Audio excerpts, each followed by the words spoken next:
Program Ngerada Kampung yang diadakan oleh PAL TV bersama dengan Askolani Neta atau ASTA mendapatkan respon positif dari pelaku usaha karena pendapatan mereka mengalami peningkatan.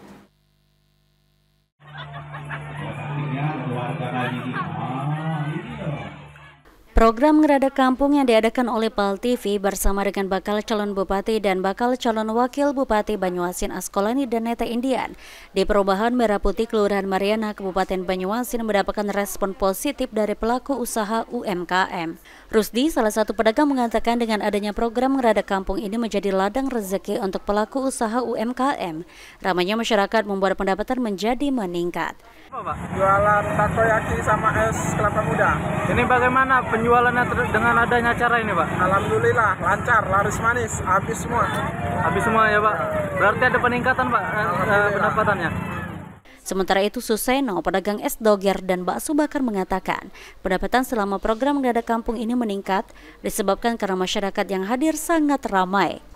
Apa, Pak? Ini jualan es doger sama bakso bakar. Ini, Pak, terkait acara ya tadi ada nggak, Pak, peningkatan terhadap penjualan?